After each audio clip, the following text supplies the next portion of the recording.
다 같이 기도하심으로 8월 25일 화요일 아침 예배를 하나님께 드립니다.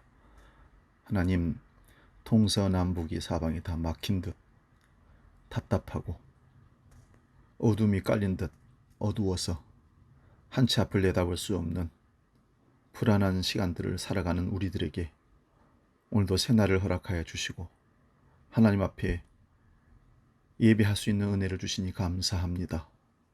오늘도 우리 마음을 정성을 담아 하나님을 마음이 향하게 하여 주시고 주시는 말씀을 통해서 여러 가지 악한 상황 가운데서도 능히 이길 수 있는 등불의 말씀으로 받아들일 수 있도록, 그리고 삶의 노정기가 될 수 있도록 역사하여 주시옵소서. 사도신경으로 신앙 고백합니다. 나는 전능하신 아버지 하나님, 천지의 창조주를 믿습니다. 나는 그의 유일하신 아들 우리 주 예수 그리스도를 믿습니다. 그는 성령으로 잉태되어 동정녀 마리아에게서 나시고 본디오 빌라도에게 고난을 받아 십자가에 못 박혀 죽으시고 장사된 지 사흘 만에 죽은 자 가운데서 다시 살아나셨으며 하늘에 오르시어 전능하신 아버지 하나님 우편에 앉아 계시다가 거기로부터 살아있는 자와 죽은 자를 심판하러 오십니다. 나는 성령을 믿으며 거룩한 공교회와 성도의 교제와 죄를 용서받는 것과 몸의 부활과 영생을 믿습니다. 아멘. 오늘 아침 우리에게 주시는 말씀은 구약성경 시편 2편입니다. 구약성경 805면에 있습니다. 이 말씀을 봉독할 때에 살아계신 하나님의 음성을 듣기 바랍니다. 시편 2편입니다. 어찌하여 이방 나라들이 분노하며 백성들이 헛된 일을 꾸미는가? 세상의 군왕들이 나서며 관원들이 서로 꾀하여 여호와 그의 기름 부은 자를 대적하며 우리가 그들의 맨 것을 끊고 그의 결박을 벗어버리자 하는도다. 하늘에 계신 이가 웃으시며 주께서 그들을 비웃으시리로다. 그때에 분을 바라며 진노하사 그들을 놀라게 하여 이르시기를 내가 나의 왕을 내 거룩한 산 시온에 세웠다 하시리로다. 내가 여호와의 명령을 전하노라. 여호와께서 내게 이르시되 너는 내 아들이라. 오늘 내가 너를 낳았도다. 내게 구하라. 내가 이방 나라를 내 유업으로 주리니 네 소유가 땅 끝까지 이르리로다. 내가 철장으로 그들을 깨뜨리며 질그릇같이 부수리라 하시도다. 그런즉 군왕들아 너희는 지혜를 얻으며 세상의 재판관들아 너희는 교훈을 받을지어다. 여호와를 경외함으로 섬기고 떨며 즐거워할지어다.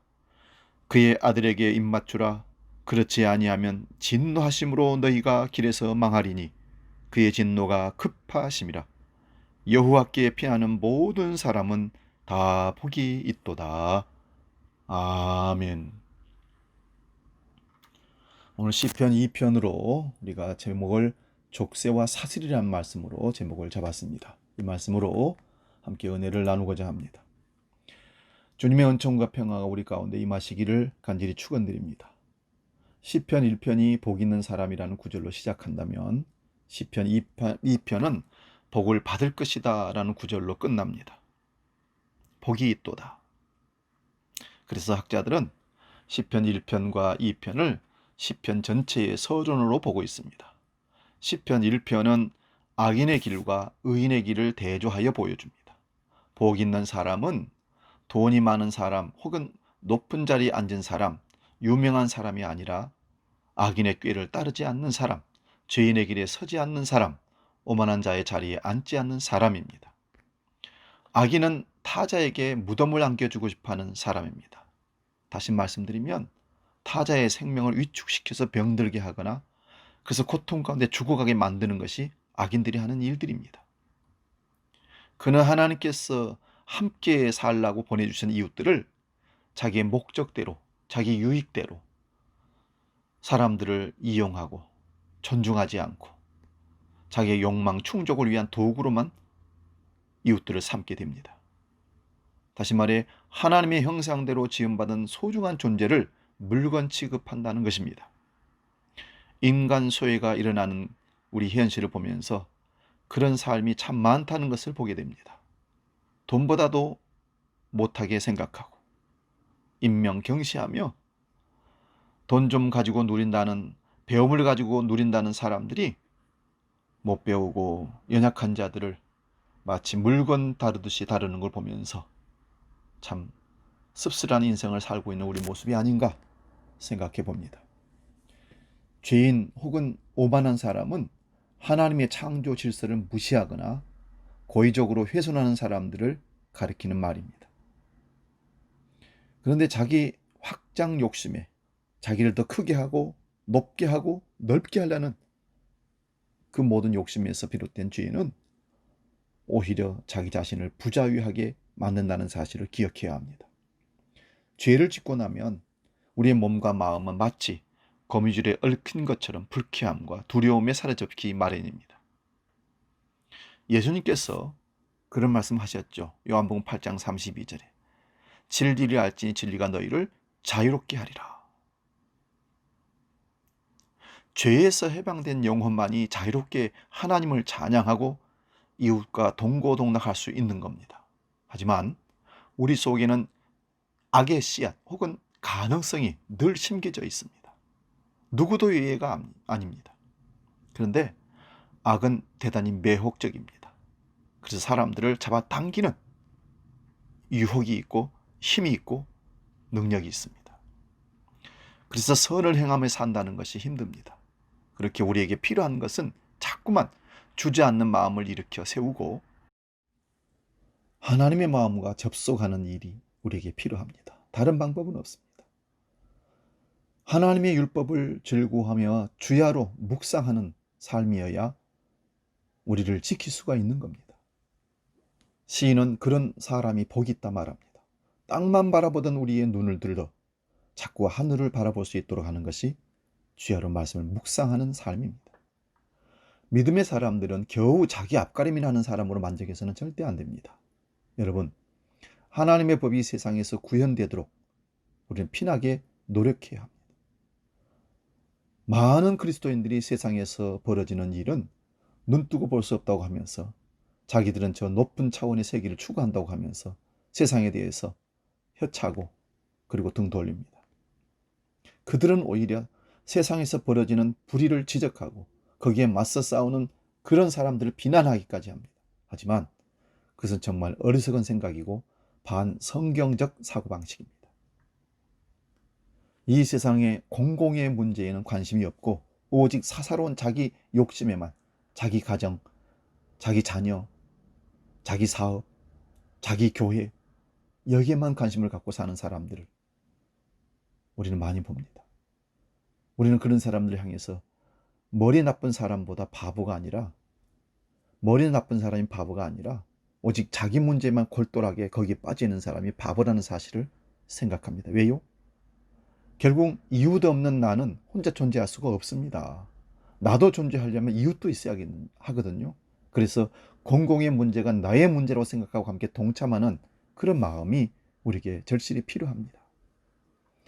하나님의 통치는 자비와 인내와 사랑으로 이루어집니다. 바로 그것이 하나님의 성품이십니다. 이 하나님의 성품은 결코 변함이 없으십니다.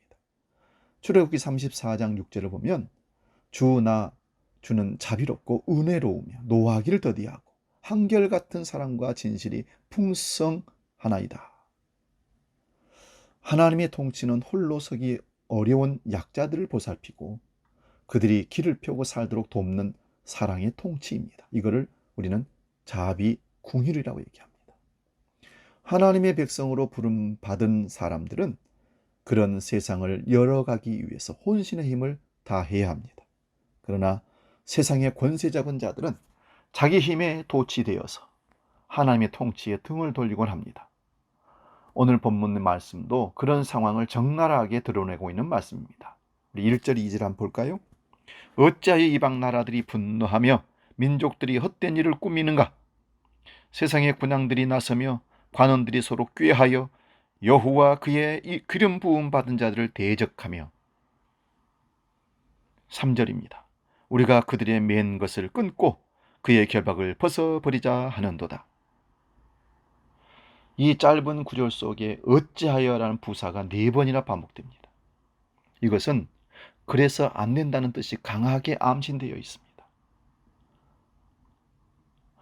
많은 학자들은 이 대목을 종주국의 왕이 죽은 다음에 새로운 왕이 즉위하기 전에 그동안 기회를 엿보던 그 봉신국들 통치자들이 반란을 꾀하는 상황을 그린 것이라고 보고 있습니다.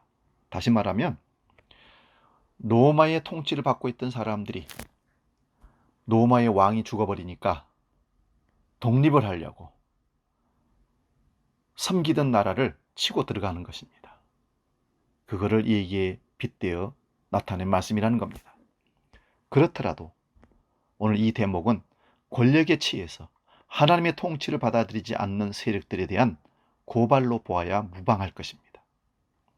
권력에 맞들인 사람들은요, 늘 자신을 과신하는 경향이 있습니다. 마치 전능자로 된 것 같은 착각을 합니다.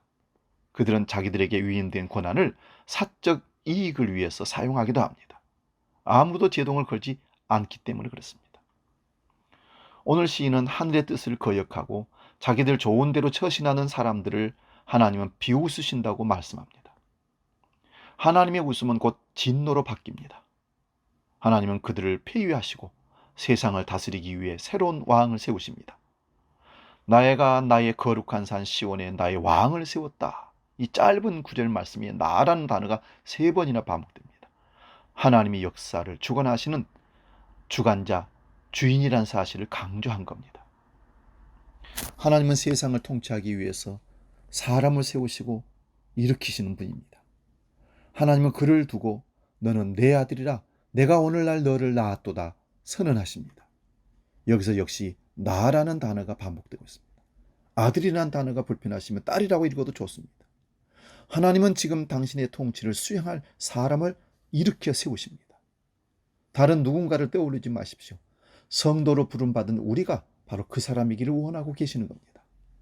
주저있는 한국 교회를 일으켜 세울 수 있는 또 다른 사람이 누군가가 아니라 이 말씀을 듣고 있는 우리가 바로 그런 사람이라는 사실입니다. 우리가 스스로 일어난 것이 아니라 하나님이 이렇게 세우고자 하시는 겁니다. 그러면서 오늘날 내가 너를 낳았도다 선언하십니다. 영생은 참 하나님을 아는 것이라고 말합니다. 또 예수 그리스도를 아는 것입니다. 안다는 것은 그분들과 깊은 영적인 일치를 이루고 산다는 것을 말합니다. 영생은 다른 것이 아닙니다. 하나님의 마음을 품고 사는 것, 예수 그리스도의 심정으로 사람들과 세상을 대하는 것입니다. 사람과 생명을 귀히 여기고 아끼는 것이야말로 하나님이 가장 기뻐하시는 일입니다. 세상의 왕들과 통치자들은 정말 지혜롭게 행동해야 됩니다. 하나님의 경고의 말씀을 받아들여야 됩니다. 시인은 엄중하게 경고합니다. 11절 말씀입니다. 여호와를 경외함으로 섬기고 떨며 즐거워할지어다. 두려운 마음으로 떨는 마음으로 찬양하고 섬기라는 것입니다. 두려움과 떨림이야말로 하나님 백성들은 하나님을 두려워하는 최고의 우리의 덕목이 아니겠는가 생각해 봅니다. 지금 우리가 사는 세상은 점점 위험한 곳으로 변해가고 있습니다. 빈부격차는 심화되고 성장은 둔화되고 공동체 의식도 희미해지고 있습니다. 국제관계의 전통적인 신의가 깨져버리고 경제적 이해관계에 따라 이합집산하는 세계가 우리를 위협하고 있습니다. 이럴 때 뱀처럼 지혜롭고 비둘기처럼 순결한 마음이 필요하지 않겠습니까? 길을 잃어버리면 잠시 그 자리에서 멈춰서서 지도를 확인해 보고 방향을 제대로 잡은 것인지 거리는 얼마나 남았는지 가늠해 보고 가야 되는 거 아니겠습니까? 마땅히 가야 할 길이 보이지 않을 때마다 우리는 주님께 길을 물어야 합니다. 어리석어 보여도 참 길, 진리의 길, 생명의 길, 평화의 길을 선택할 수 있는 용기, 그것이 곧 나를 살리는 길입니다. 우리 가정을, 우리 교회를, 이 민족을 살리는 길입니다. 주님께로 피하는 사람 모두 복을 받을 것이라 오늘 말씀을 선언합니다. 12절 말씀입니다. 그의 아들에게 입맞추라. 그렇지 아니하면 진노하심을 너희가 길에서 망하리니 그의 진노가 급하심이라.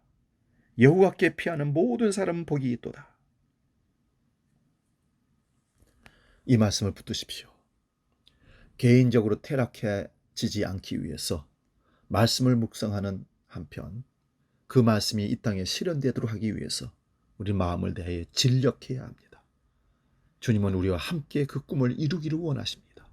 그런 꿈에 동참하도록 기회를 주신 하나님께 감사하면서 오늘도 내일도 주님의 손과 발이 되는 기쁨을 누릴 수 있기를 주의 이름으로 축원드립니다. 기도하겠습니다. 하나님 아버지, 한 치 앞을 내다보지 못하도록 우리를 족쇄하고 사슬로 묶어놓은 그것들이 무엇입니까? 정치, 코로나 바이러스, 경제적인 문제, 관계의 문제, 여러 가지 문제들을 우리를 힘들게 하고 나아가지 못하도록 절망을 심고 있다면 하나님께 피하십시오. 하나님께 피하는 자는 복이 있도다. 그가 길을 내시고 인도하시고 우리를 평안한 가운데로 이끌어 가실 것입니다. 하나님 아버지, 한국교회가 지금 위기 가운데 처해 있습니다. 예배할 수도 없고 서로 만날 수도 없고 소통도 안 되고 정말 이런 불편한 삶 가운데 그것이 족쇄가 되어 사슬이 되어 우리를 위축시키면 안 됩니다. 세상 어떤 것도 우리를 하나님의 사랑에서 끊을 수가 없고 하나님이랑 우리 믿음을 결코 좌절시킬 수가 없는 것입니다. 만약 그게 좌절되고 넘어간다면 우리 믿음이 죽은 믿음이고 한 번쯤 주님을 만난 적이 없었다는 사실을 반증하는 것입니다. 오늘 그럼에도 불구하고 투철한 믿음과 강력한 결단과 하나님의 말씀을 붙잡는 뜨거운 열정으로 이 어려운 세상을 이겨내 승리할 수 있도록 주님 말씀을 묵상하고 기도하고 맡기는 삶으로 나아가도록 우리를 붙들어 주옵소서. 하나님이 말씀하십니다. 오늘날 내가 너를 낳았도다. 하나님이 세우십니다. 하나님이 이끄십니다. 믿고 나가게 해 주옵소서. 이제는 우리 주 예수 그리스도의 은혜와 아버지의 놀라우신 사랑과 성령님의 감동교제 역사 충만케 하심이 모든 족쇄와 사슬을 말씀으로 끊어버리고 하나님이 인도하시는 길을 따라 믿음의 길에서 승리하기를 원하는 머릿속인 주의 모든 권속들 머리 위에 이제로부터 영원히 함께 계시기를 간절히 축원하옵나이다. 아멘.